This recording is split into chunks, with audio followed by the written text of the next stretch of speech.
morning, Terry here at Two Rooster Farm. It's the end of March here on Vancouver Island, and we've had a really nice week. The last 4 days has been just gorgeous outside. It's cool. We still have frost in the mornings, but the sunshine was out, and my husband and I were able to get outside and do lots of stuff on the property. It's it was really great to do and to enjoy the nice weather. And today is Saturday, and this is usually the day that my videos come out, but it's also the day that I shoot my video for the following week. My husband goes to the Qualicum Beach Farmers Market every Saturday from 8:30 until noon, and he sells all the things that we make here and grow here on the farm.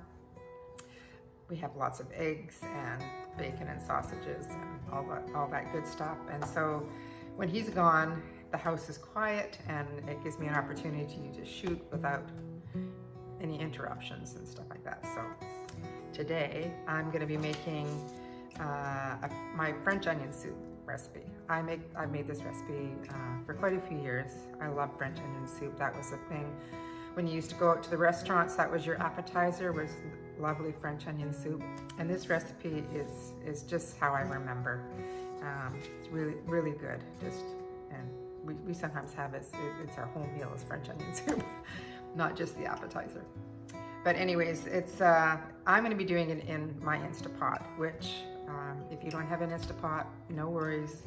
Just get the ingredients and just put it in a big pot in the stove, and it's just the same. The Instapot just cuts everything in half, the time in half. So let's get started. All right, so we're going to start with cutting our onions, slicing our onions. That's not my favorite part of this recipe, obviously, because cutting onions is not fun. But you're going to take about 5 medium to large onions, and you're going to just slice them very thin. So I'm going to get started doing that.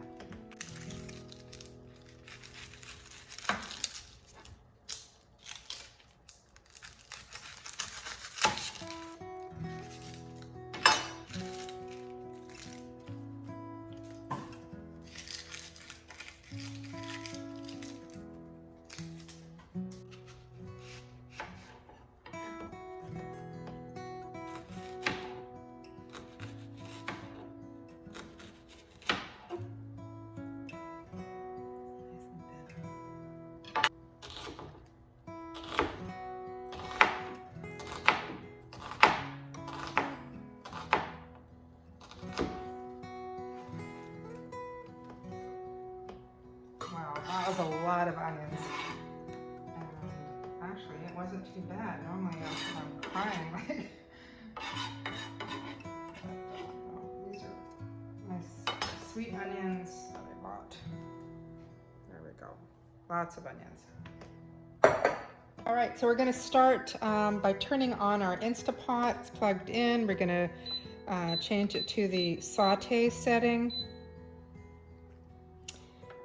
Click on it, push start, and we're going to wait till this to heat up. It'll say hot. Then we're going to add our 4 tablespoons of unsalted butter, and then we're going to add all our sliced onions and 2 tablespoons of brown sugar. So we'll be back as soon as the setting says hot. We'll be back at the next step. All right, so it says hot. So I'm going to set the camera up so you can see what's going on inside. All right, so we're going to add our 4 tablespoons of unsalted butter. I'm just going to let that melt.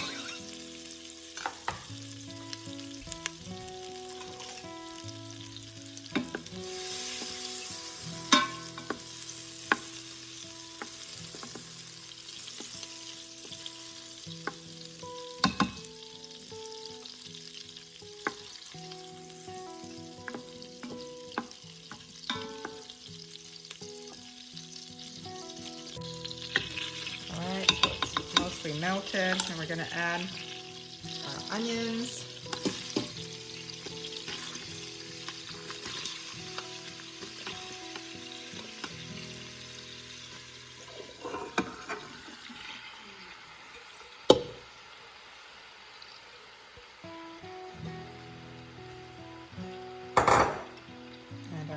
2 tablespoons of brown sugar. And we're going to give that a stir.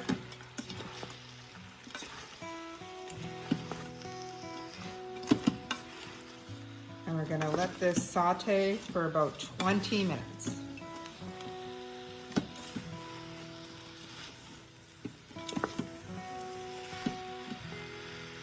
Well, it's all been mixed up here. I'm starting the timer now for 20 minutes. And you're just going to just keep an eye on it, give it an occasional stir every once in a while. And we'll be at 20 minutes. All right, so it's been about 20 minutes.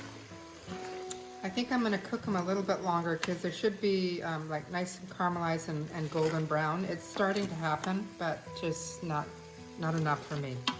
So, yeah, it's looking good, smelling good. So just probably another few minutes. All right, so that's a little better. Kind of golden in color and getting nicely caramelized. And it was probably about 35 minutes, so definitely a lot more. I think on the stove it goes a little bit faster. On the saute setting anyways, so you can control the heat a little bit better. So now we are going to add 1 teaspoon of thyme, 1/4 teaspoon of black pepper, 1/4 teaspoon of some sea salt,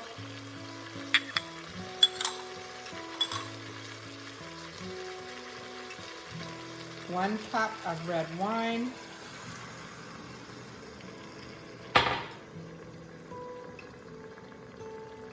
and you're gonna mince about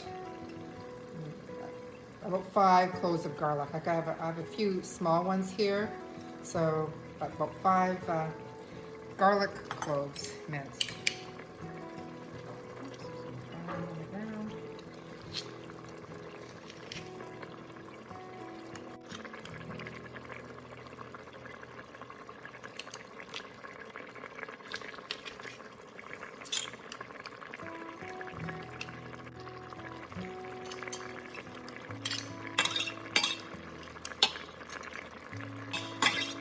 And last but not least, we're going to add 1 tablespoon of Worcestershire.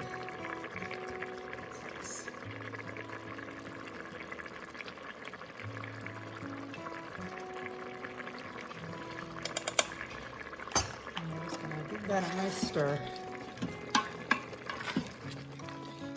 Stirring it for about 1 to 2 minutes. Okay, that's been cooking for about 1 to 2 minutes. Then we're just going to add our beef broth.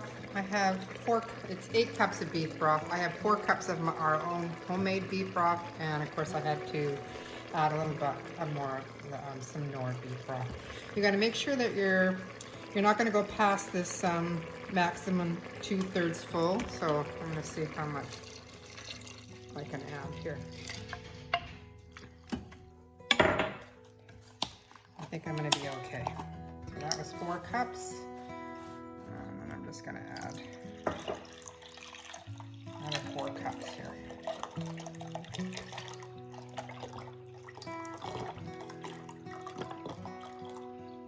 I wasn't too sure, but this container is actually 4 cups.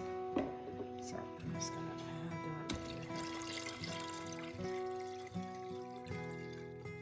good because the maximum fill line is here, so I still had another like 1/3 cup, so I'm doing fine.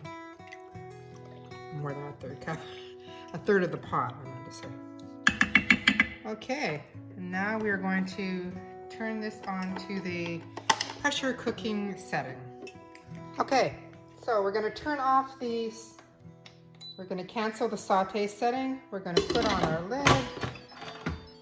We're going to go up to the pressure cooker setting, and we're going to pressure cook it for 20 minutes. So we're going to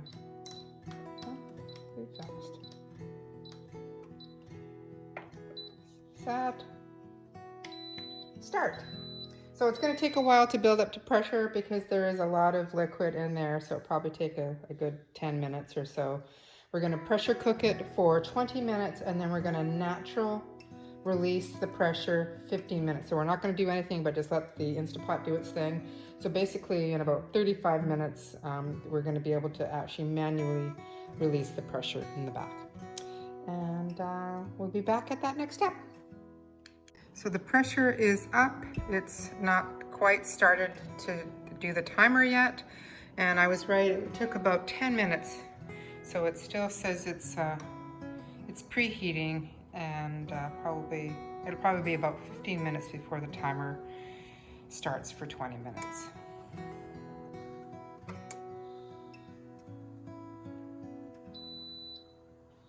And there we go. So now it's 20 minutes. So 15 minutes to build up pressure, and now it's going to be timing for 20 minutes in the pressure cooker, and we're going to let it naturally release for 15, and then we'll be here at the next step. So here's some of the things we've been doing outside. We still have to get more bark mulch, but we've put it on most of the garden, and I got some primroses today to put along my herb garden.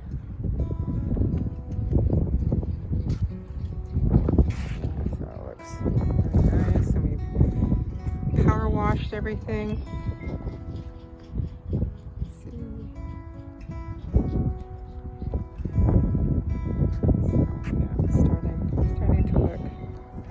Look nice.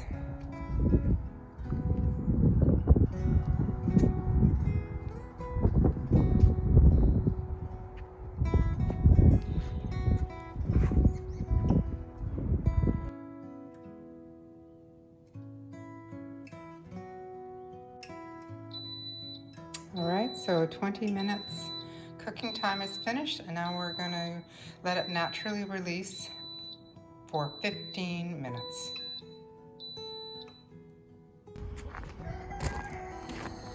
I'm just going to go out to the chicken coop and collect some eggs.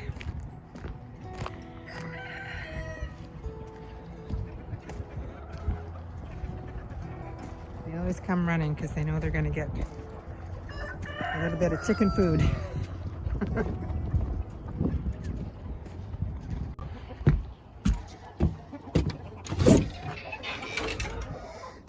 House.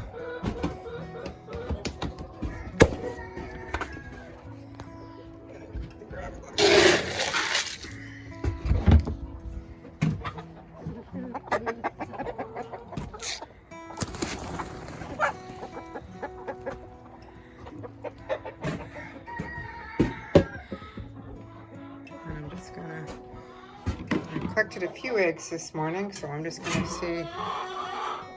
So there's still some birdies. Oh, there's a lot of birds on the nest still. Okay. Oh, it might be too soon.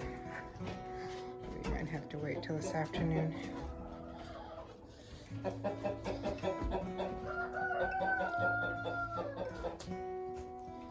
Yeah, look at them. The nests are full. There's a couple eggs, but maybe I'll just wait till. So, yeah, almost every single nest box is full with the chicken. Okay.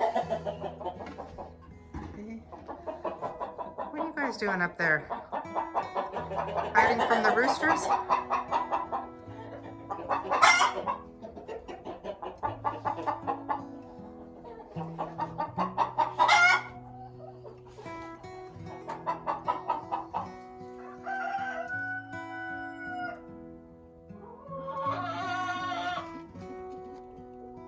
These are a couple of my favorite chickens. These are the Kokens. They're so nice. It's okay. It's okay. I know. Very docile, very gentle chickens. Okay. And there's an Americana. Hey, he's pretty. Over there I have a little kiddie swimming pool that I fill with a little bit of peat moss because they use it as their little dirt bath. It helps them to get rid of like mites and different problems that chicken coops sometimes have.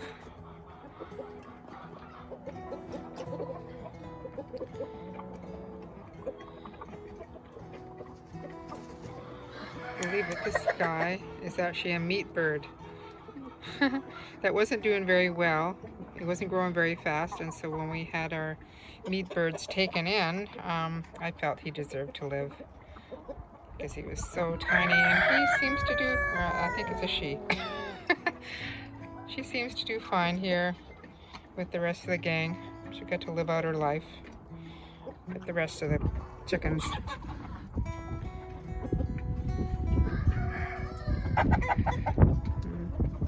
And we had the top of our tree fall during the winter storm. You can see it's all kind of smashed off. But we kind of left it in there because the chickens like to walk and perch up on top of it and fluff their feathers.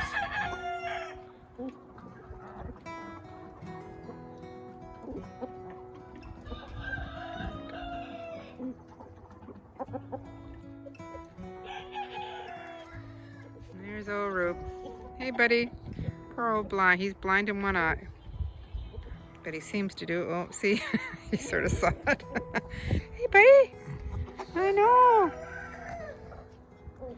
Hey, what's going on?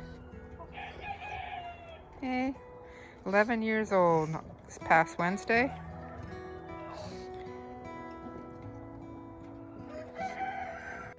And little Miss Ruby is in the driveway. She is 10 years old in June, so she's a year and a bit younger than Rupert, but she really acts a little bit older than Rupert does. And she doesn't really wander too far. She knows that when I go over to the chicken coop, she says, I'll just stay here because I know you're going to be back. Hey, Ruby. Hey, Ruby.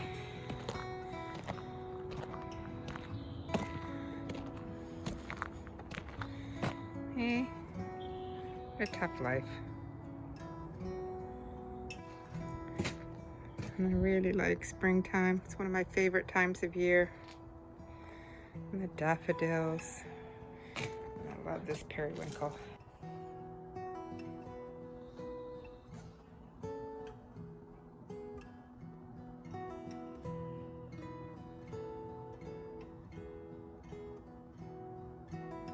Okay, so it's been 15 minutes. The Instapot has been allowed to naturally release for that long, and now we're going to actually manually release the remaining pressure. So you just have to get a wooden spoon and just push down the little button. Very hot steam, so you got to be careful.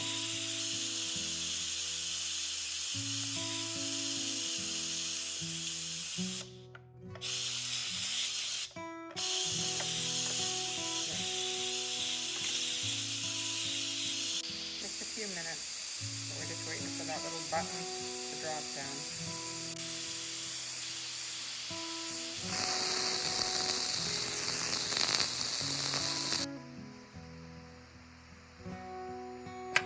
There we go.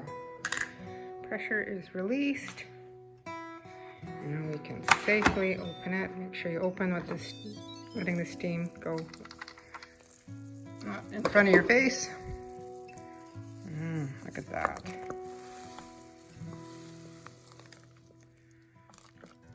Looks really good. Broil. Start. Okay, because I don't have French onion soup bowls, I get an oven-proof dish and I ladle my French onion soup into the bowl, and then I'm going to top it with some French bread slices and either some mozzarella or some gruyere cheese, whatever you happen to have. I've got mozzarella today, so I'm just going to scoop the soup into my dish here.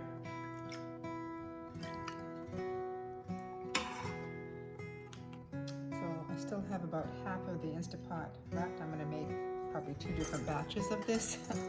Maybe put this away in the freezer and then bring it out another time. So I'm just going to cut my French bread.